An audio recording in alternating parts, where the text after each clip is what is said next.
The Hillary Clinton campaign in waiting, in crisis, in full damage control, as Clinton's email controversy creates more questions about security, ethics, and Democratic politics. This is Special Report.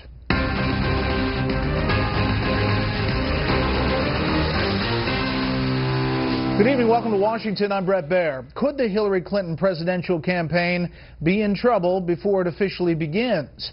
The former First Lady's grip on her party's nomination for the top job may be experiencing some slippage tonight, and even her modest effort at trying to put out the fire seems to be fanning the flames on both sides of the aisle. We have Fox team coverage tonight. Shannon Bream looks at whether this latest scandal might open the door for other Democratic hopefuls. But we begin with correspondent Doug McKelway and Clinton's effort to try to diffuse a story that's getting a lot of attention. Good evening, Doug. Evening, Brett. The ranking Democrat on the House Select Benghazi Committee has accused Republicans of trying to sabotage Hillary Clinton's yet unannounced presidential bid with its subpoena for emails on her private system. But it wasn't Republicans who produced the emails. It was the State Department. Their production, after years of investigation, poses a perplexing whodunit. Was it a conscientious State Department staffer, a disgruntled Democrat who supports Elizabeth Warren, or Clinton herself putting out bad news in advance of her expected run? How you doing, Hillary? Hillary, with the blunder on the emails, was that just a generalization gap, or can that be corrected? Her unannounced campaign for president increasingly battered by the burgeoning email scandal, Hillary Clinton made a first foray into damage control with a tweet posted at 11:35 p.m. Wednesday night. Quote, "I want the public to see my email. I asked State to release them. They said they will review them for release as soon as possible." One document she may not want the public to see contains this. Fox News' Catherine Herridge has obtained a 2011 unclassified State Department cable signed by Secretary Clinton. Quote, "Avoid conducting official department business from your personal email accounts." Clinton's late-night tweet has raised other questions. Why does she need the State Department to release her emails? They're on her own private server. She should release her emails. The Select Committee on Benghazi was also unsatisfied by the tweet. It responded, quote, "The former secretary is welcome to and should release all of her emails, but legitimate investigations do not consider partial records." Hours earlier, the committee subpoenaed all of the former secretary and her staff's communications related to Libya and the State Department. One cybersecurity expert says the committee needs the server, too, if it still exists. The server is the lockbox that has all the clues, all the answers to these questions. The other thing that it has, though, is whether or not there were attempted hackings on this server, and if any of those hackings were successful. That raises another question. Did State Department security approve of the private system? My assumption is that this system was approved by State Department security, simply because they would have to notice that the regular system is not being used. In August of 2012, the State Department Inspector General reprimanded the U.S. Ambassador to Kenya, Scott Gration, after an investigation found that he, quote, ordered a commercial internet connection installed in his embassy office bathroom so he could work there on a laptop not connected to the department email system. Gration later resigned. Clinton's apparent concern for filtering the record is not new. In 2012, then Deputy Assistant Secretary of State for Near Eastern Affairs Raymond Maxwell described to investigative reporter Cheryl Atkinson how he found Clinton Chief of Staff Cheryl Mills and Deputy Chief of Staff Jake Sullivan on a Sunday afternoon separating out damaging documents before they were turned over to the Accountability Review Board. Maxwell was ultimately disciplined, one of only 4 State Department employees punished after Benghazi. Brett? Doug, thank you. Hillary Clinton has been the front runner for the 2016 Democratic nomination for years. But now some people, both in and out of her party, are openly questioning whether that continues to be a good thing. Correspondent Shannon Bream has that part of the story. What, do you think maybe wrong email address Ghazi will be a big boost to her Democratic primary rival, TBD?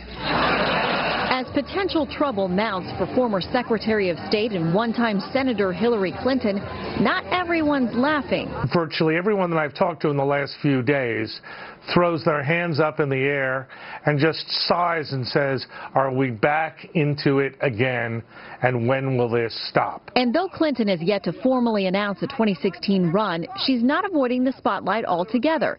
Speaking at a Washington gathering this week for Emily's List, a progressive group initially founded to elect pro-choice candidates.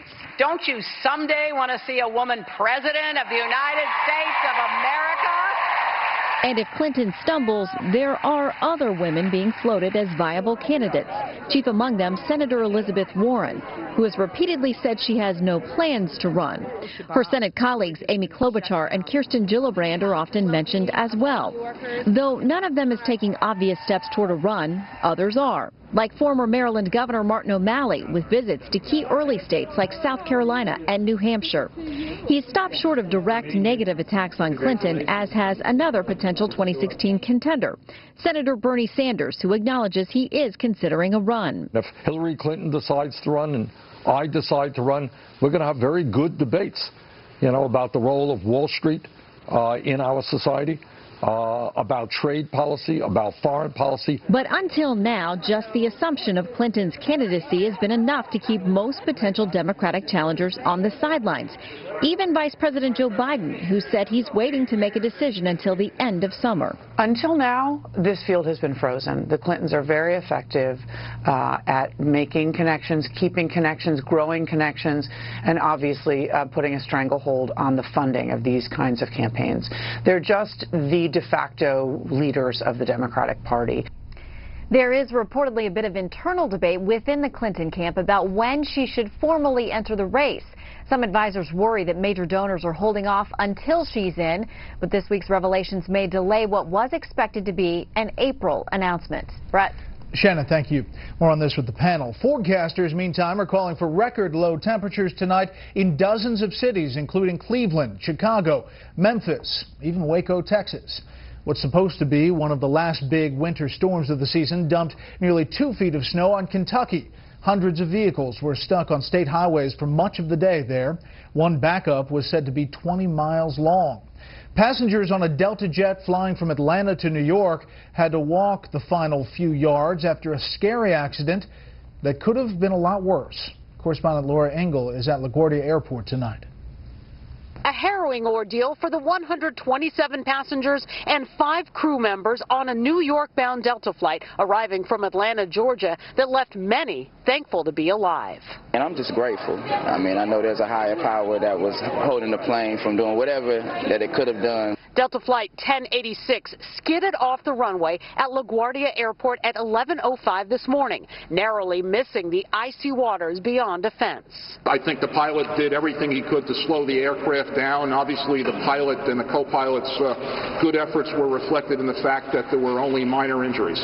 Patrick Foy, executive director of the Port Authority of New York and New Jersey, which operates the airport, said that the runway had just been plowed before the incident and that 2 other pilots reported good braking conditions minutes before the Delta plane landed. According to passengers, the MD-88 aircraft came in for a landing amid driving snow.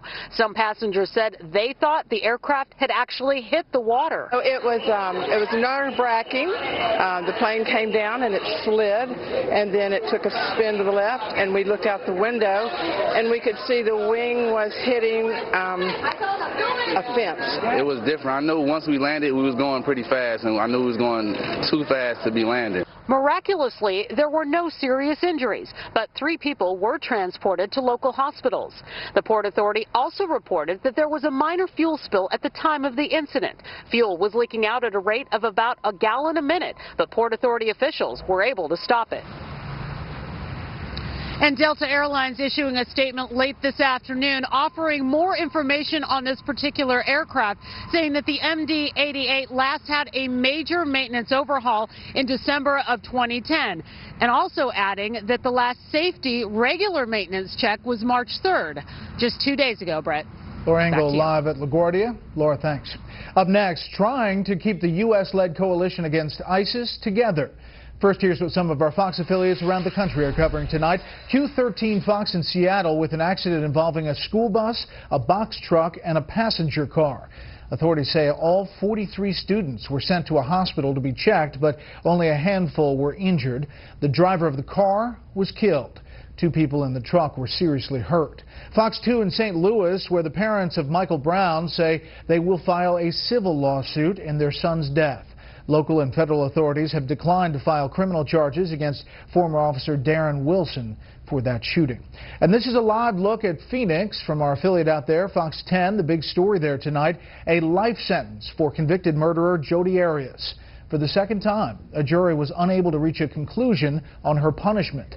Prosecutors had pushed for the death penalty. Instead, a judge will decide if Arias gets life with or without the possibility of parole.